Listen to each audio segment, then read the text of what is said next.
Well, Kevin Huerter draws all the headlines locally here in the Capital Region as he made his decision yesterday to head to the NBA draft on June 21st and not go back to Maryland for his junior season. I think he made the right call, and he joins us here on Big Board Sports, 104.5 The Team, ESPN Radio. Kevin, Roger Weiland, Chris Honorato, good morning. Good morning. Thank you for having me on. What's up, Thank Kev? you, man. Appreciate it. So a day later now, how does it all feel and the decision you made? I'm sure you've gotten a lot of text messages and talked to a bunch of people. You wake up this morning, feel pretty good? It definitely feels good. And, it's honestly been great as I can finally feel like I can get back into a routine where before I left for the combine even was at Maryland, I was in a good routine I was comfortable with, and then the last 2 weeks have been crazy and just all over the place, all over the country, having to make a decision. So today definitely feels good. Everything kind of has winded down from the past 2 weeks. Kevin, was the difference the fact that when you went to the combines, you actually really played well and everyone went, whoa, maybe we had him as a projected second round, but this young man is impressive, and all of a sudden you're now a projected first round. Was it just when you got to those combines you opened even some more eyes? Yeah, I think so. That was a big reason why I first declared thought there was with some of the feedback I was getting, I thought there was a good shot to be invited to the combine. And for me and the people I was close with, they wanted me to play against the best players in the country and kind of weigh myself up to them. And so I was confident going in there and playing again. I think it was a measuring stick for me, but that first day was pretty comfortable, able to show a lot of different things that I had been doing all year at Maryland, just not in front of every team in the NBA. And so I think when they saw that, they maybe looked into me a little bit more, went back and watched some more game film, and started, I think, to look at me more as a player. Kev, what is it about your skill set? You know yourself better than anybody. What is it about your skill set that everybody else has kind of like reaffirmed for you that you do this really well that fits today's NBA? I think a lot of just versatility. I think with the way the NBA is going, there's a lot of positionless guys that play a lot of minutes, and that first comes with the two teams you see in the NBA Finals.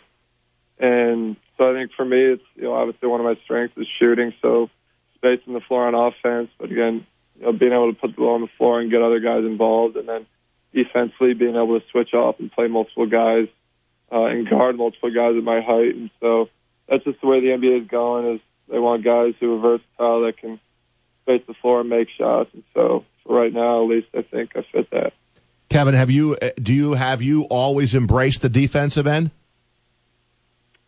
I definitely embraced it a lot more since I got to Maryland.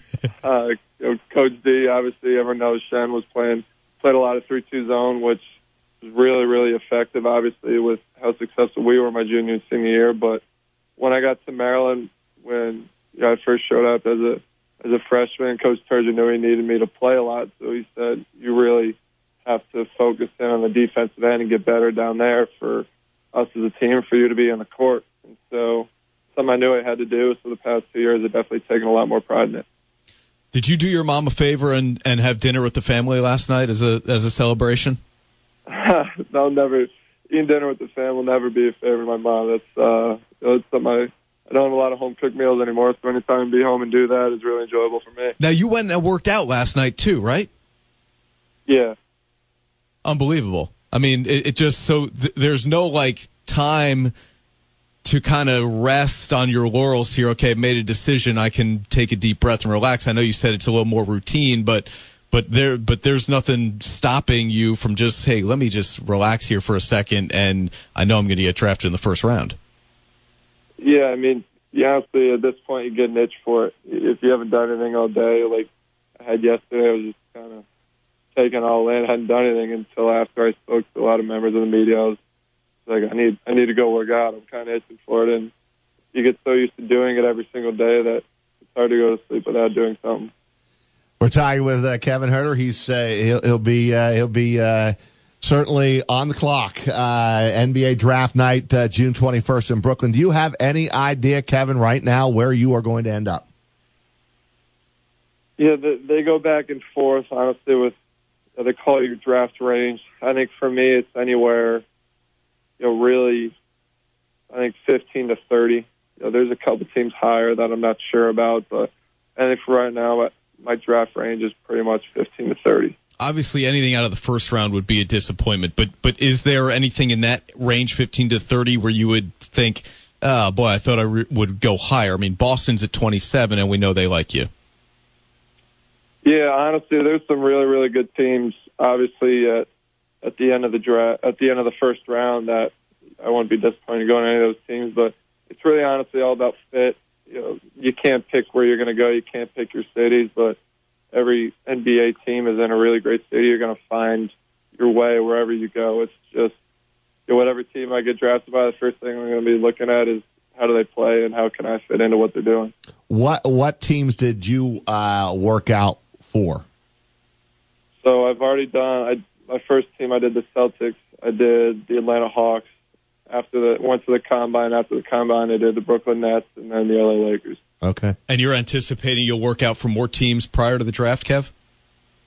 Yeah, I think that's something I'll start to talk more with my agent about. Is the type of teams that I could and should go be working out for, and so that'll be figured out kind of the next couple days or so. Has any of this been intimidating in any way? It's funny, when we started to, I watched you at the Combine on TV and your performances and all that, and I thought, I wonder if any of this intimidates Kevin at this point. I remember you being out in L.A. and like playing in 3-on-3 with LeBron James, and he picked you for his team or whatever the details are of that story. I mean, are you in any way starstruck or intimidated by this process? No, I'm really trying not to be. And that's, again, like you just said, the first time I've been exposed to, I guess, this level of people was one of the first times I was a junior in high school. And honestly, playing with the City Rocks and going to these different showcases has been a lot of help. You go from playing down at Boo Williams, where every college coach from Coach K, Coach Williams, Coach Turgeon, Coach Beelan, all these guys are sitting on the side of the court watching you. At that time in high school, that was just as cool as now at the Combine. I kind of stopped for a second. Larry Bird sitting courtside, Magic Johnson sitting courtside, and every NBA scout is sitting courtside. So as a player, as kind of playing for a shoe company type of league and team and going to different camps as you're growing up in high school, that you're used to playing in front of people. So the crowd doesn't bother you as much. You're out there playing. Kevin, have you thought about how much money you're going to make? I said to Kevin last night, take the free meal tonight from your parents, right, because you'll be buying soon. Yeah, because Nick Bonarigo, you guys are, you know Nick and the whole crew. They're talking about, well, yeah, we're gonna go to lunch or dinner, and then Nick was like, yeah, I make Kevin pay. Hopefully, I still got a couple more years of keep my hand out, letting people give me money. So. Yeah, but I still do that at home. Where are you working out? Are you working out with Dags? So right now, Dag's out USA Basketball. And so for this weekend, I'm going back to Maryland this weekend to say hi to some people. Not by, I'll be back there, but say hi to some people, kind of get all my stuff. And so I'll probably starting Monday, I'll be back with Dags when he gets home. Awesome. I'm almost positive he's out there with Gerard. Yeah. So. Yeah, he is. The other question, when you called and had to tell Turgeon your decision, what was his response to you? What did he say to you? Me and Coach Turgeon always had a great relationship. We talked we had talked, I think, Tuesday morning. And throughout the whole process, when I first went into it, I said, Coach, I want you to help me gather information so when it comes time, we can make a really informed decision. I really wanted all the facts. I wanted multiple outlets what different people were hearing. I didn't just want it coming from one person. So he was another person that I used throughout the process and allowed him to really help me out. And so I thought throughout the past month, we're really always on the same page and had heard similar stuff. So I talked to him on Tuesday, and that was, just telling me if I were to come back, what my role would be, where he sees our team, the types of thing I would have to do to make us, really, really good, take another step. But he said, Kevin, in the end, if you go to the draft, it looks great for me recruiting-wise. If you come back, it's great for me because we get to win more. So he was like, I really got two winning options. So he said, don't even slightly think about me in this decision. This is all you. I'm going to support you either way. And so we had a great conversation Tuesday. Then yesterday morning, I called him back and said, Coach, I think I'm staying in. It's what I think is best for me right now. And he was like, hey, I totally get it. I'm really happy for you.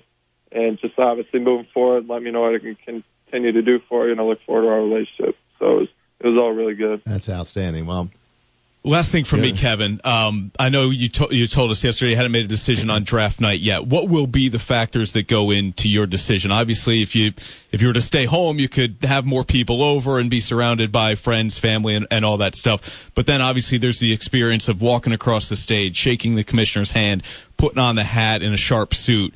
When do you think you'll make that decision, and what are the factors that play in? I think, again, kind of realizing more where my draft position will be.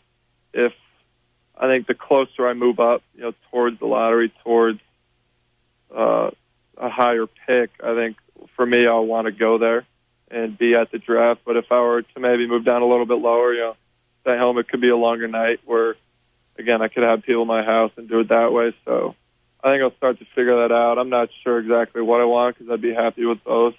But, we'll figure that out moving up. Get your dad to open up the pool, and it'll be a heck of a party. Yeah, no doubt. No doubt. Yeah, he's got to do that regardless. Yeah, I hear you. Well, listen, and I'm sure your mom and dad have played a big role in all of this too, right?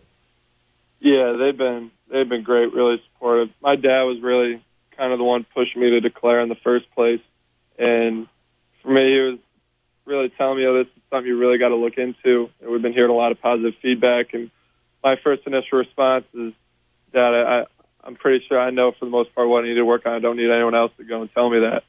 And so he was just like, well, you should at least go and play against the best. And so it's always growing up, playing with my brother, playing in older age group. He was always trying to challenge me and, get me to play against the best to get me better. And it's still continued on to this day. So they've both been really supportive, helped me talk to the right people, helped me take calls, take information. And so they've been great, as they have been my whole life. So, well, Kev, no surprise. Your father was a pretty good player back in the day, man. I covered him, late '80s. We've got a connection with Mike Dean, and I was heavily involved with the Siena program back in those years, and I've got a lot of footage of your father at News Channel 13 making shots. But you know what? Tommy was like. He was tough. Like, he was like a bruiser. Like, he got after it on the glass. You know about the 50-50 balls, right? 50-50 balls. Yeah. You want to win the 50. Your dad always won the 50-50 balls. I can guarantee you that. It's honestly not as surprising because he loves telling me all the fights he used to get in as a kid. So my uncles are there to back him up with it too. So I guess can't argue with it. But you can see just today, even on the sidelines, how fire and how competitive he is. That doesn't surprise me. Yep, that was him. I loved it. All right, hey, listen, appreciate everything. Obviously, we'll keep in touch. Have a fun weekend going back to Maryland, and try to enjoy yourself a little bit. I will. Thank you guys very much. All right, man. Kevin. Thanks, Kevin. Appreciate it.